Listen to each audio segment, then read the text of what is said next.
കയ്യൊപ്പായ കേസിൽ വാറന്റ് ഓർഡറുമായി അർദ്ധരാത്രി വീട്ടിൽ കയറി പോലീസ് ഗൃഹനാഥനെ കസ്റ്റഡിയിലെടുത്തു. കൊല്ലം പള്ളിമൺ സ്വദേശി അജിയുടെ വീട്ടിലാണ് കഴിഞ്ഞ ദിവസം ചാത്തന്നൂർ സിഐയും സംഘവും എത്തിയത്. തെറ്റുപറ്റിയെന്ന് മനസ്സിലാക്കി അജിയെ വിട്ടെങ്കിലും വീട്ടിലുണ്ടാക്കിയ ഭീകര അന്തരീക്ഷവും പോലീസിന്റെ മോശം പെരുമാറ്റത്തിലും നടപടി ആവശ്യപ്പെട്ട അജി മുഖ്യമന്ത്രിക്കും ഡിജിപിക്കും കമ്മീഷണർക്കും പരാതി നൽകി.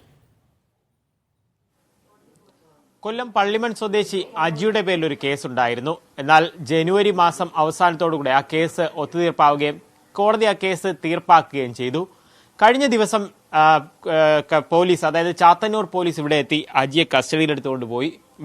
അതായത് വീട്ടിൽ വലിയ ഒരു സീനൊക്കെ ക്രിയേറ്റ് ചെയ്തെന്നുള്ളതാണ് അജിയുടെ ഭാഗത്തു നിന്നുള്ള ഒരു പരാതി. കാര്യം ഭാര്യയും മക്കളുമൊക്കെ ഉണ്ടായിരുന്ന സമയത്തായിരുന്നു.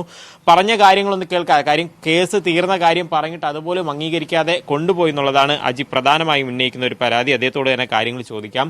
എന്തായിരുന്നു അന്ന് നടന്ന സംഭവം?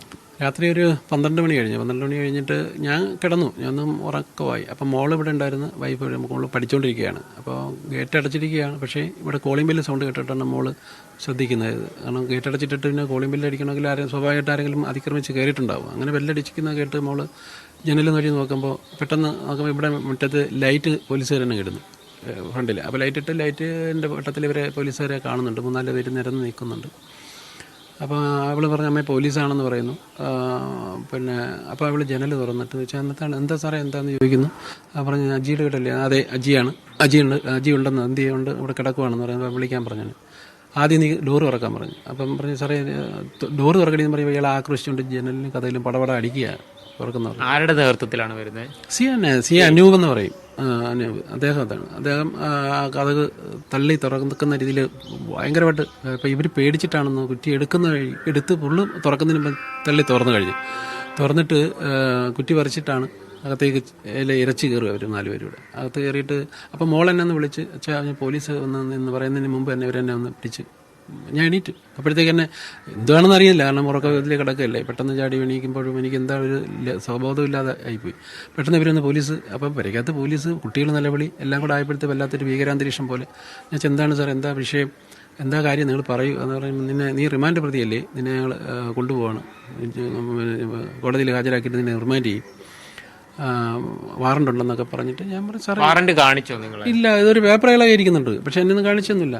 അപ്പം ഞാൻ പറഞ്ഞു എനിക്കുള്ള പേരിൽ കേസൊന്നും ഇല്ല സാറേ, എനിക്കുള്ള പേരിൽ കേസില്ല, പരവൊരു അങ്ങനെ ഇപ്പോൾ ഒരു കേസില്ല, ഉള്ളത് ഒരു കേസ് ഉണ്ടായിരുന്നു, അത് കഴിഞ്ഞു, എനിക്കങ്ങനെ ഒരു പ്രശ്നമില്ല എന്ന് പറഞ്ഞു. അത് ഉള്ളതായിരുന്നു, സംഭവം കഴിഞ്ഞതാണ്. 2013 കാലഘട്ടത്തിലൊരു കടവാടകയെ ബന്ധപ്പെട്ട് ഇതൊന്നും പറഞ്ഞിട്ടും അയാൾ അത് കേൾക്കാൻ തയ്യാറല്ല. എന്നിട്ട് ഞാൻ പറഞ്ഞു സാറേ നമ്മളിപ്പോഴത്തെ അറിയാമല്ലോ, സാങ്കേതിക വിദ്യ ഇത്രയും വികസിച്ച അവസരത്തിൽ വേണമെങ്കിൽ നിസ്സാരമായിട്ട് മൊബൈലിൽ നോക്കാവുന്ന കാര്യങ്ങളുള്ളൂ. ഞാൻ അപ്പോഴും പറയുന്നത് നിങ്ങൾ എൻ്റെ ഈ കേസ് നമ്പർ നിങ്ങൾക്ക് അറിയാമല്ലോ, എന്നാൽ പിന്നെ അതിൻ്റെ സ്റ്റാറ്റസ് ഒന്ന് നോക്കിക്കേന്ന് പറയുമ്പോഴും നീ എന്നെ പഠിപ്പിക്കേണ്ട കേരളാന്ന് പറഞ്ഞിട്ടാണ്. അപ്പം ഞാൻ ഒരു കയ്യിൽ മാത്രമേ എടുത്തിട്ടുള്ളൂ, ഞാൻ ബെഡിൽ കിടന്ന ആളാണ്, ഷർട്ട് ഇടാൻ സമയമില്ല.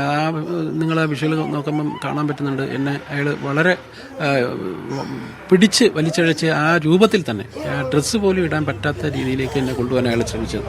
അപ്പോഴും ഞാൻ നിർബന്ധമായിട്ട് പറഞ്ഞു എനിക്ക് ഡ്രസ്സ് ഇടണം, ഞാനങ്ങനെ കയ്യിൽ കൊടുത്തൊന്നും പോകാറില്ല പുറത്തോട്ട്, എനിക്ക് കയ്യിൽ മുണ്ട് കൊടുക്കണം, അടിവസ്ത്രം പോലും ഇല്ല, എനിക്ക് വസ്ത്രം വേണം എന്നൊക്കെ പറയുമ്പോഴേ ഇയാൾ ഇതൊന്നും ഇടാൻ നിനക്ക് ഇതിൻ്റെ ഒന്നും ആവശ്യമില്ല, കേരള എന്നാണ് പറയുന്നത്. അപ്പം കുട്ടികൾ നിൽക്കുന്ന ഭാര്യ നിൽക്കുന്നുള്ള ചിന്തയൊന്നുമില്ല. ഞാൻ പോയി പെട്ടെന്ന് എനിക്ക് ഡ്രസ്സ് ഇടണമെന്ന് പറഞ്ഞ് അത് എടുക്കുമ്പോൾ പുള്ളി പറയുന്നത് ഇവിടെ നിന്ന് ഇട്ടാൽ മതി, ഇവരെ മുമ്പിൽ എത്തിച്ചിടണം. ഞാൻ പറഞ്ഞു അതൊന്നും അതിന് മര്യാദ, ഞാനത് പറ്റത്തില്ലെന്ന് പറഞ്ഞിട്ട് മക്കളാണ് നിൽക്കുന്നതെന്ന് പറഞ്ഞ് ഞാൻ പെട്ടെന്ന് നേരെ ബാത്റൂമിൽ പോകുന്നു, ഞാനത് ഡ്രസ്സ് മാറുന്നു, ഞാൻ തിരിച്ചു വന്ന് പുള്ളി ഞാൻ പറഞ്ഞു നിങ്ങളോട് ഞാൻ വരാൻ തയ്യാറാണെന്നേ, പിന്നെ എന്തിനാ പിടിക്കാൻ തെളിയും എന്തെങ്കിലും ചെയ്യുന്നത്. അപ്പോൾ മോളും പറയുന്നുണ്ട് നിങ്ങൾ അച്ഛനെ വിട്, അച്ഛൻ വരുന്നില്ലേ, വരുവാണ്, നിങ്ങൾ ഇവിടെ അല്ല മാറി ഇങ്ങോട്ടേലുള്ള മാറാന്ന് പറഞ്ഞ് ഭയങ്കര ആക്രോശമാണ്. ഇല്ല, വനിതാ പോലീസ് ഇല്ല, ഈ 3-4 പേരാണ് ഇതിനകത്തുള്ളത്. 5 പേരോളം എനിക്കുണ്ടെന്ന് തോന്നുന്നു, ഒരാൾ പുറത്തായിരുന്നു, എന്താ 4 പേര് അകത്ത് തന്നെ ഉണ്ടായിരുന്നു, 4-5 പേരോളം ഉണ്ട്.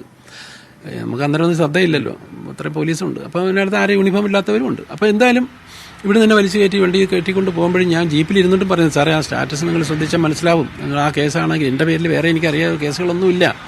അപ്പോഴാണ് പുള്ളി നീ എന്നെ പഠിപ്പിക്കേണ്ടെന്ന് പറഞ്ഞിട്ട് ഇവിടുന്ന് 1.5 കിലോമീറ്റർ അല്ല ഒരു 2-3 കിലോമീറ്റർ മണിക്കൂർ യാത്ര ചെയ്തിട്ട് 3 മണിക്കൂർ കഴിഞ്ഞിട്ട് സ്ഥലത്തെത്തുന്നതും അവിടെ നിന്നിട്ട് ഏതോ പ്രതി പിടിക്കാനുണ്ടെന്ന് പറഞ്ഞിട്ട് വണ്ടി അവിടെ നിർത്തിയിട്ട് ഇറങ്ങുമ്പോൾ ഞാൻ നേരെ സ്റ്റേഷനിലേക്ക് അല്ല എന്നെ 1.5 മണിക്കൂർ കറക്കിയിട്ടാണ് സ്റ്റേഷൻ കൊണ്ടുപോയി.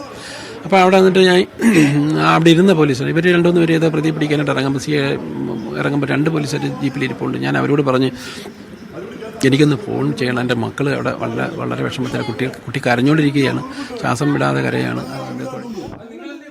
പോലീസ് അതിക്രമത്തിനെതിരെയാണ് ഹജിയുടെ പരാതി. മുഖ്യമന്ത്രിക്കടക്കം ഹജി പരാതി നൽകിയിട്ടുണ്ട്.